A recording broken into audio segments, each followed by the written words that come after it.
Il est frais, mon podcast, il est frais! Un combiné narguilé et cafetière qui fait aussi les pommes de terre frites. Incassable. Cassière. Le réfrigérateur doté du système de drainage pour les écoulements, étagère modulable, clayette, compartiment congélation, capacité 3 litres, madame, j'ai le même à la maison. Je suis Antoine et vous écoutez Ingévente, le podcast des ingénieurs commerciaux. Bonjour à tous.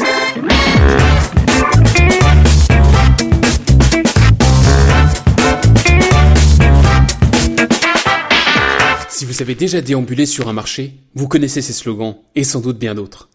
Parfois utilisés par des vendeurs de fromage, charcuterie ou fruits et légumes, ils sont surtout la spécialité d'un type de vendeur bien particulier, les camelots. Ces bonimenteurs vendent des écharpes se transformant en trousses à l'aide d'une longue fermeture éclair, des aspirateurs à acariens ou encore des oreillers mémoire de forme. On les trouve sur les marchés, les foires ou en porte-à-porte, et ils ne sont pas prêts de disparaître. D'après les dernières statistiques, ils sont aujourd'hui 50 000 en France, soit 2 fois plus que les marins-pêcheurs et presque autant que les professionnels du droit, pour vous donner un ordre de grandeur. Mais peut-on vendre comme un camelot en B2B ? Les camelots représentent un peu moins de 2% des quelques 2,8 millions de professionnels répertoriés dans la catégorie commerce des statistiques ministérielles. Pourtant, faites le test. Demandez à vos proches de vous décrire un commercial. Immanquablement, le portrait qu'ils dresseront rejoindra l'imagerie d'Épinal de ces vendeurs de foire. C'est pas forcément péjoratif, mais c'est, disons, connoté. Tiens, puisque vous tenez un proche qui a une opinion sur le sujet, posez-lui maintenant une deuxième question de ma part. Comment un camelot s'y prend-il pour vendre sur un marché ? Je vous parie que les 2 réponses qui reviendront le plus souvent seront les suivantes. Il baratine. Et quel bagou. Et il arnaque. Un camelot vend de la camelote. Logique, non ? Si vous obtenez d'autres réponses, venez me le raconter en commentaire parce que franchement ça m'intrigue. Alors, ces affirmations sont sans doute vraies, surtout pour la première. Il est indispensable dans ce métier particulier d'avoir une bonne prestance à l'oral. Et tous les produits vendus, pince à crémaillère, balai magique, râpe à légumes, ne sont pas forcément de première qualité. Mais réduire à ceci le métier de bonimenteur rate l'essentiel. Une méthode de vente redoutable est à l'œuvre derrière les démonstrations les plus farfelues. Vendre comme un camelot, une allégorie du commerce. Étudier ces démonstrations est des plus édifiants. Le métier de camelot, né sur les marchés médiévaux, n'emploie certes ni CRM ni lead tracker, mais ces concepts en sont si proches que c'en est confondant. Voyez plutôt. Pour qu'un camelot puisse vendre, il lui faut du trafic. Dans le jargon consacré, le public regroupé autour de son stand est appelé le trep. Sa phase d'acquisition va donc consister à entréper. Le trafic froid du marché ou de la foire s'écoule autour de notre vendeur, à lui maintenant de constituer son audience. Ou plutôt, de faire en sorte de ne pas la perdre. L'adversaire principal du camelot, c'est le curieux qui s'arrête, regarde un instant et repart. Si le bonimenteur est en train de s'évertuer à démontrer pourquoi son produit est indispensable, l'attitude passagère du curieux va venir le contredire visuellement et perturber le reste de l'audience.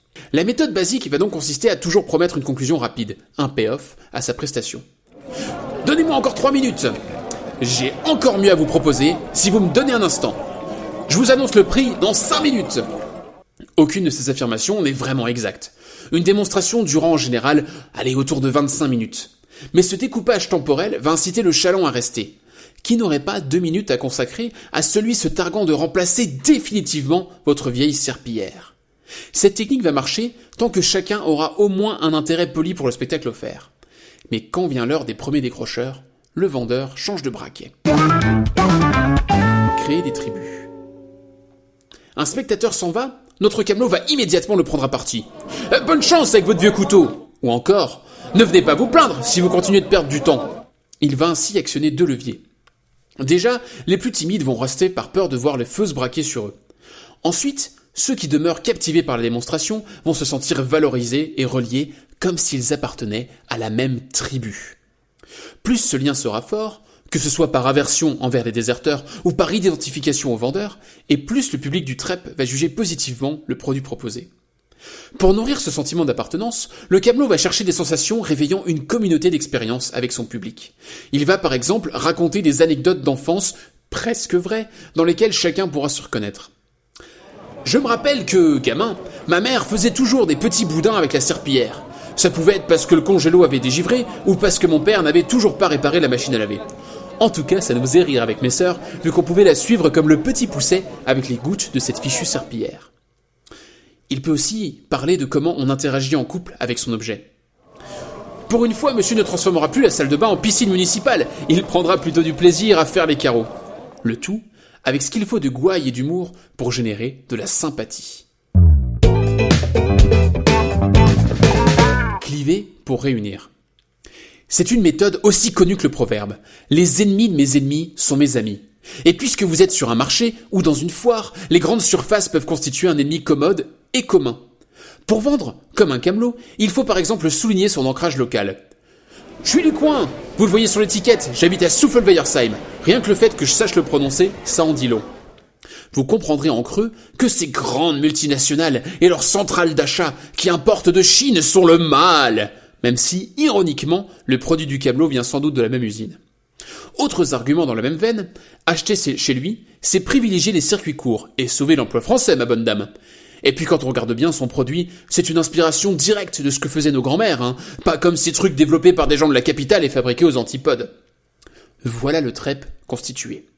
Autour du stand de notre héros, la foule est en place, liée par un sentiment d'appartenance et tenue en haleine. Elle veut voir de quoi il retourne. Si on voulait vendre comme un camelot, qu'aurait-on appris à ce stade ? Déjà qu'il faut constituer une audience, avant toute autre forme d'interaction commerciale, et établir un contact. Et ensuite, que si l'on veut vendre au plus grand nombre, il faut connaître sa cible et lui parler.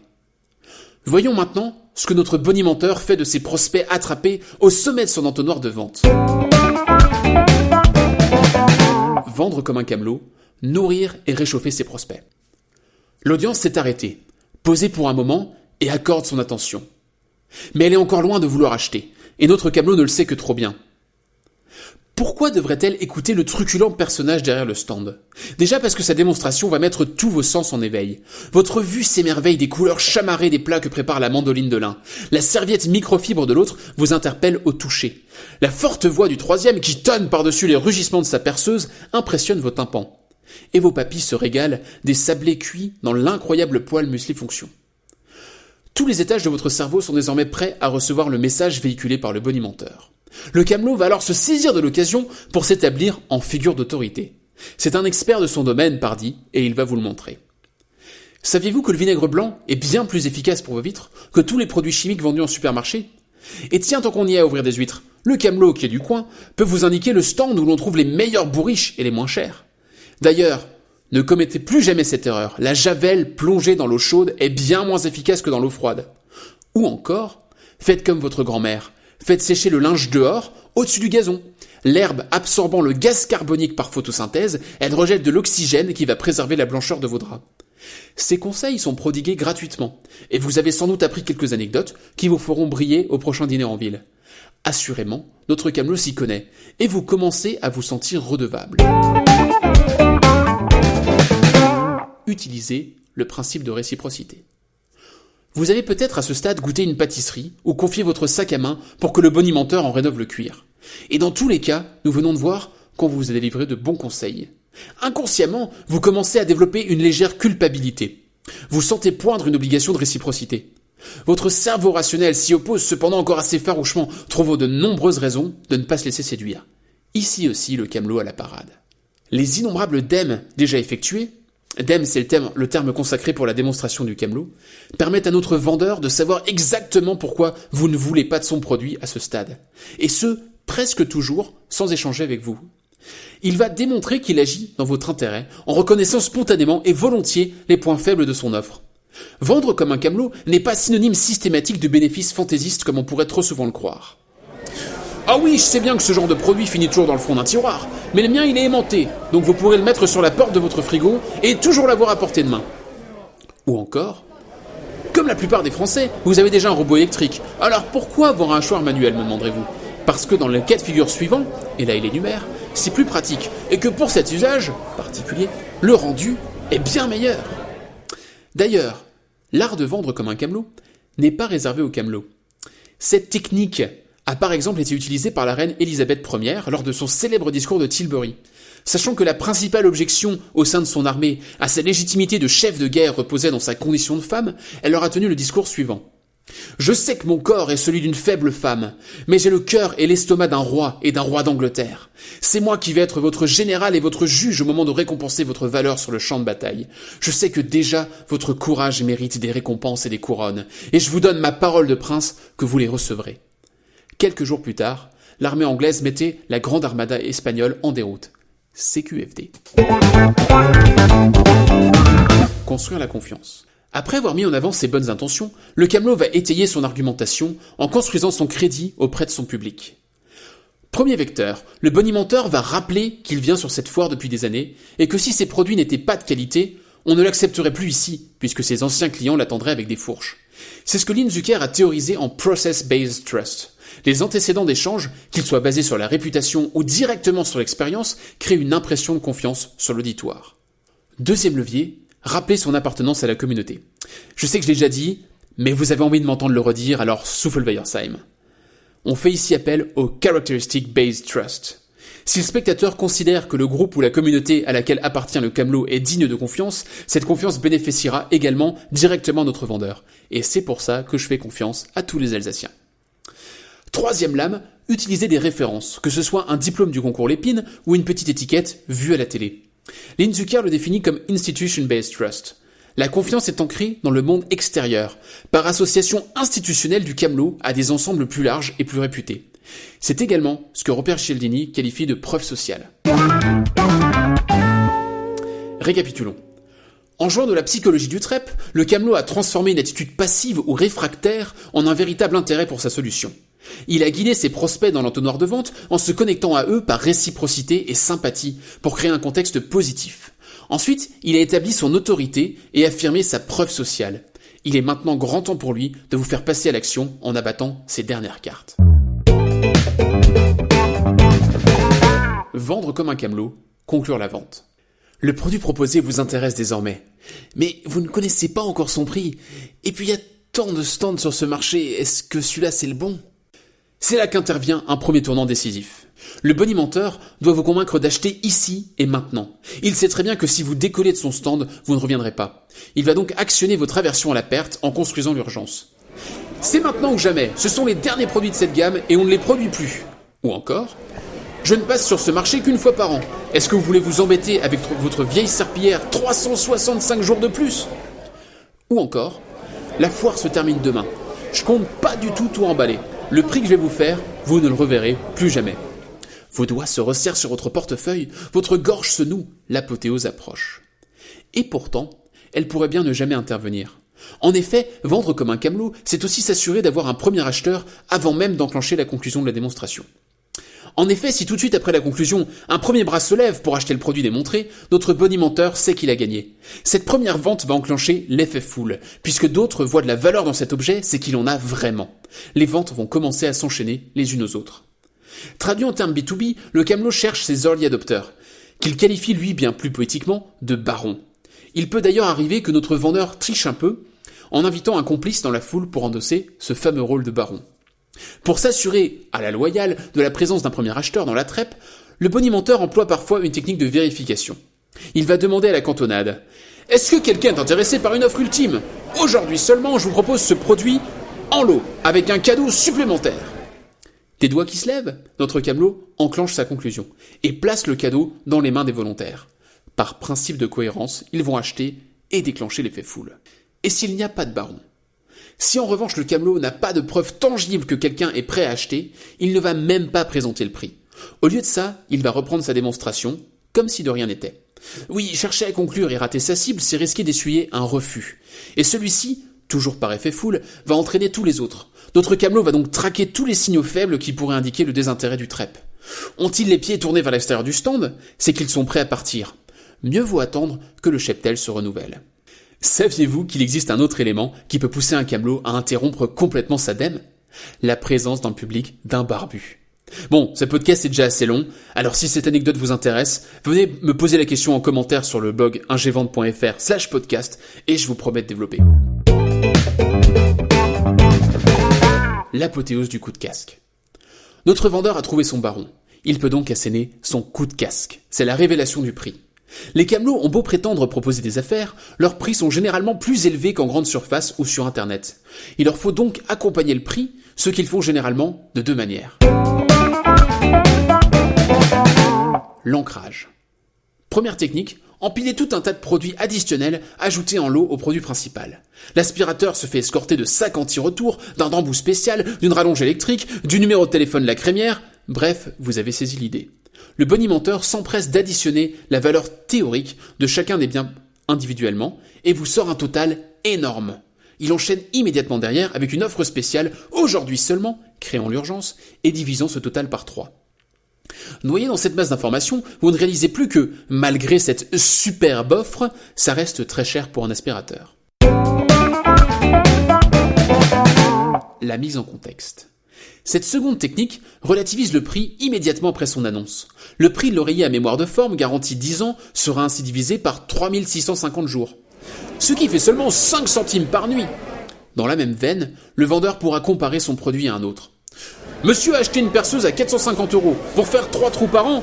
Ça fait 150 balles le trou. Et vous, madame, vous n'auriez pas le droit d'investir dans un balai qui vous servira tous les jours. Oui, vendre comme un camelot n'est pas forcément compatible avec la paix des ménages.